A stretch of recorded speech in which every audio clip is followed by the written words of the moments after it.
virtual reality has quite literally an image problem. You see, there are plenty of Let's Plays out there where you can see people playing VR games, but for content creators to show what virtual reality is like is really difficult, because basically, most people are limited to either showing the first-person view in virtual reality or a simple camera shot of them in reality with a VR headset on, which is a bit disconnecting and frankly can potentially look a bit silly. This is amazing!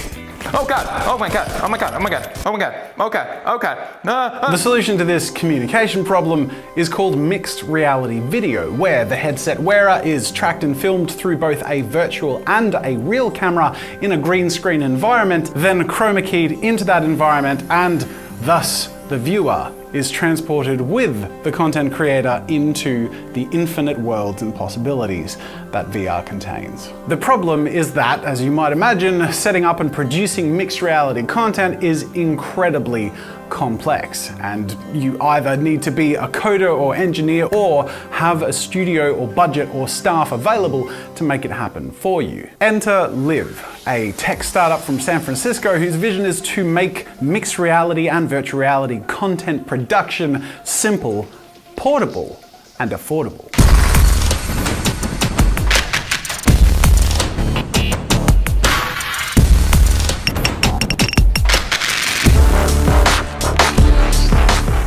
Many of you know I'm obsessed with virtual reality, and I plan on making much more art content in mixed reality in future, and in doing so I wanted to make this video to really provide some context and a powerful story behind the exciting medium of mixed reality. Beyond that, I find the story of the founder and CEO of LIV to be really inspirational and fascinating, starting off with his name. His full legal name now is 6LIV, which he legally changed because of his identity being stolen, so he changed it to the name of his World of Warcraft character as a game junkie who really identified with that game and found a lot of pride and community in it. Someone had found out what my social security number was, where I was living, my name, my past addresses, and they stole my identity. And the credit agency told me I had basically two choices. One choice was that I basically indefinitely freeze my credit, and then the other one was I could change my name. I had an interesting time in college in the sense that I played World of Warcraft and sold computer parts out of my garage. I had been called myself Six. I ran raids. I ran a guild. There was like world PvP that we do and stuff like that. And at a certain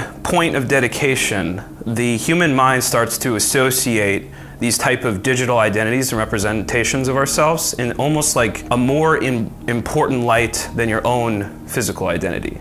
He would then go on to found a company whose sole purpose would be to facilitate people communicating and entertaining in virtual reality, a place whose draw is almost solely that you can be anyone and do anything.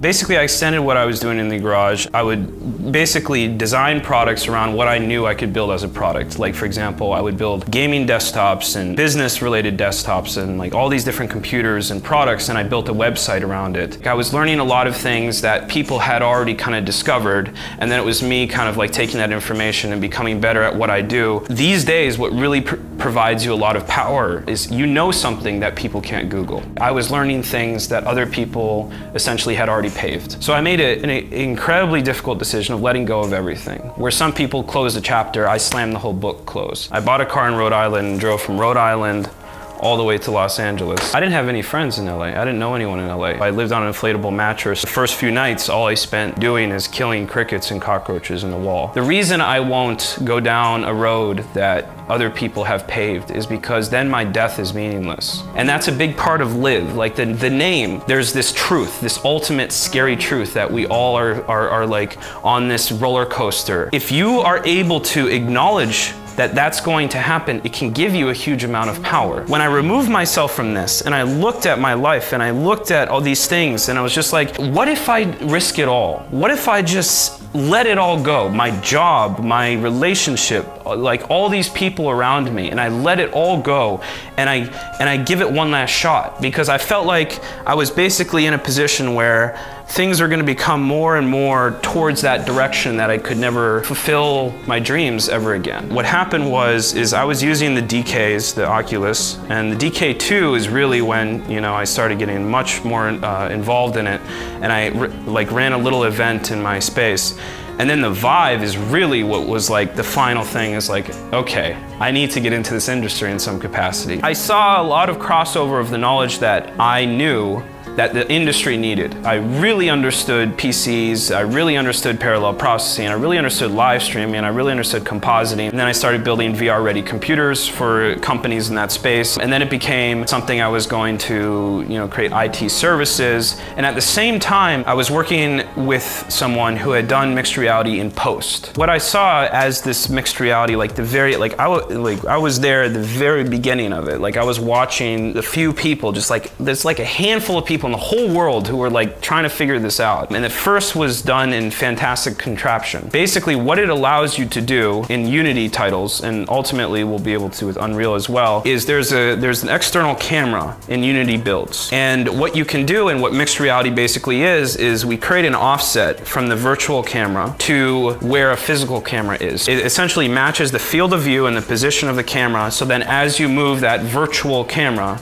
you're able to capture that direction as a third person. And I think the thing that I find super important about this next wave of technology, and a big part of what we want to do at LIV, we see the future of esports as a huge potential vertical for this. As confusing as it might be to the layperson, competitive esports is huge and growing explosively. Stadiums are filling with spectators, and TV and internet broadcasts are churning millions of viewers through esports events regularly. In fact, esports is commanding so much attention that the International Olympic Committee are exploring the possibility of including esports in future Olympic Games. This is where people clash in debate. On one side, people say, esports aren't real sport, and on the other, a growing movement asserts that esports is as visceral, competitive, and demanding of mastery as any other competitive sport. I believe that in the not too distant future, virtual reality will be what bridges that divide in opinions, and LIV plan to be at the forefront of bringing that experience to broadcasts and to the world.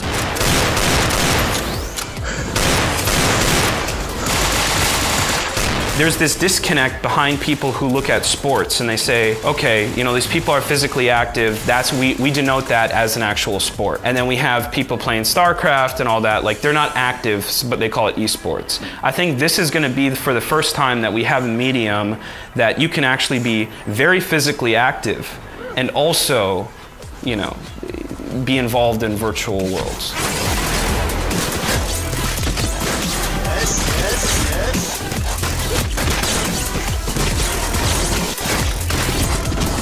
I was working at the time with my friend Pierre. He had jumped the ship from his job because he was miserable, and he trusted my crazy ass to some capacity.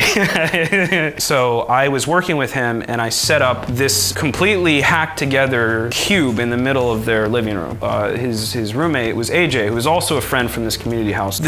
We had him in a Super Saiyan hat, and we played Serious Sam in mixed reality, and you know, he was shooting these miniguns. And no one knew what the hell that was. And we started making some amazing content. And when I saw it, I saw that this really is the future of content creation, in the sense that to have a real-time rendered scene that doesn't require any post is a huge thing. So it almost opened up a new door of content creation. We all kind of confided on this, and we were just, this is an incredibly interesting medium. Especially as gamers, we saw this as the next evolution of esports. And so we began working together, and we went through this process of productifying this thing and turning it into something we could ship anywhere in the world. This one is version 3. So yeah, AJ, version 3 of the cube. Look at that. Hello! Hi!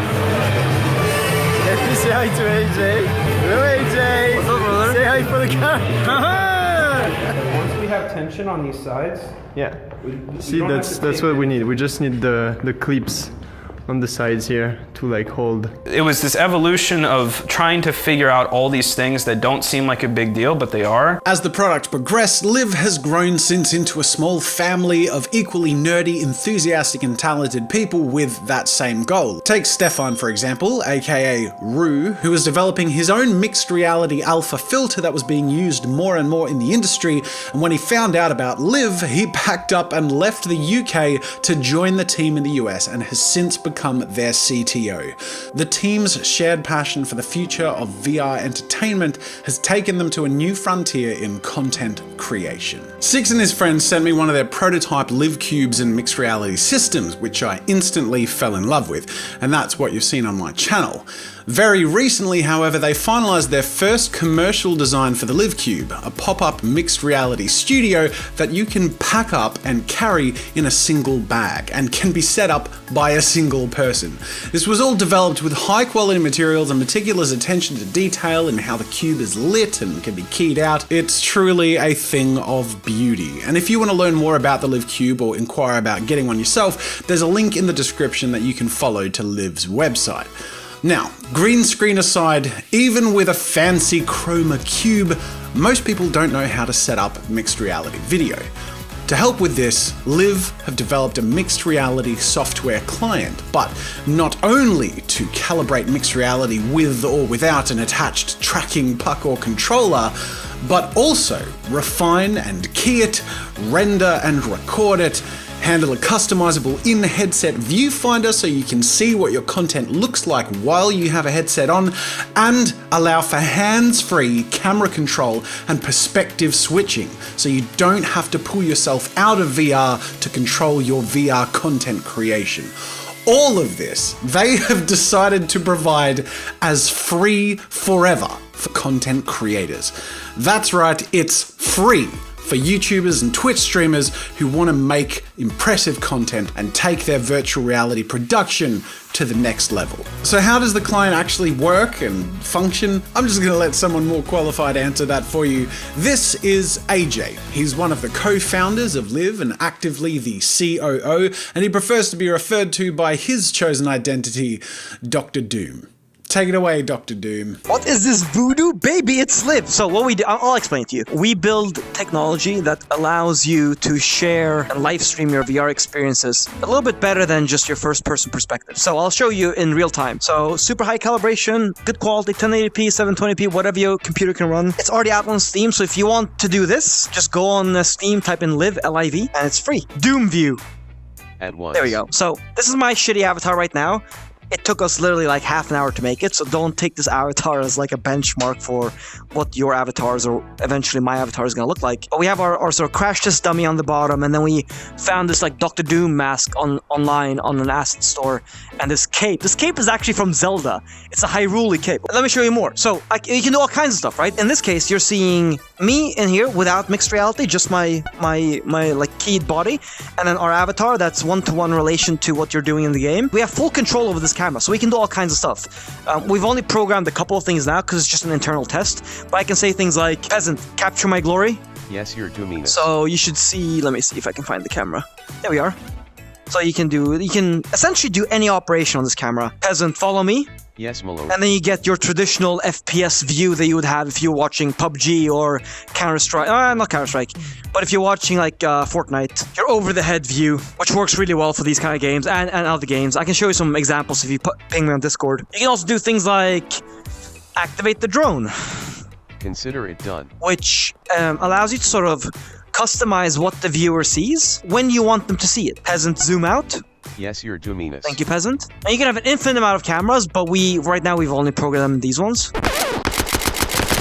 Ah, God, I got too distracted with talking. How the fuck you do that? I'm a pro, baby! So there's a lot in the works, but the thing I'm most excited about is what impact this can have for content creators. The merging of the visceral, real, powerful nature of our physical reality with the endless possibilities of virtual realities. A big part of what I do when I try to create content for us is, like, I created that video where I was a ninja, but it's a very interesting thing. Like, I am this persona, right? And I'm going to act out what is happening in this experience. What I find interesting is this movement towards the prioritization of identity, becoming almost like a digital representation of yourself, is almost taking precedence over our physical self. You know, as a YouTuber, your subscribers and like the way that they perceive you and the way that you kind of like create this narration of who I am is almost in some ways more important than who people see you on the street as. You can create who you are, who you want to be. I was cool in World of Warcraft, but I was lame in real life. And I wanted to become as cool in real life that I was in this game. Like everybody wanted to play with me. Everybody was like, I was the best rogue ever. Like, you know, I would get top DPS, but like in real life, like I was just sitting on my computer all the time. What technology is more than anything else is it's an extension of power. It's an extension of how we can give ourselves power to represent yourself in these type of scenarios that you would never be in real life. And I think what's really captivating for people is that then they can kind of invent and create these personas and identities.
That brings me to the end of this video, ladies and gentlemen. I know it was a bit different, but I really wanted to, as I mentioned, make this video to give some context to, in the future, when I use the mixed reality cube from time to time, so you understand basically what's at play and where it's come from. Because as we move forward and try different technologies and apply them to art and creativity, it's also really fun to see the industries that make this happen and how they're evolving and the exciting stuff they're bringing around. I want to thank you so much for watching. If you're new here and you haven't seen my other content, but you enjoyed this video, I highly recommend checking out my VRtistry playlist. I'll link to it in the card and in the description. It's a whole bunch of VR videos where I played in both just VR filmed the normal way and in mixed reality, using art and creativity applications and having all sorts of shenanigans and fun. But beyond that, I want to encourage you to like this video if you liked it, and of course subscribe to Draw with Jazza for more fun with art and animation and art technology. Thank you so much for watching, and until next time, I'll see you later.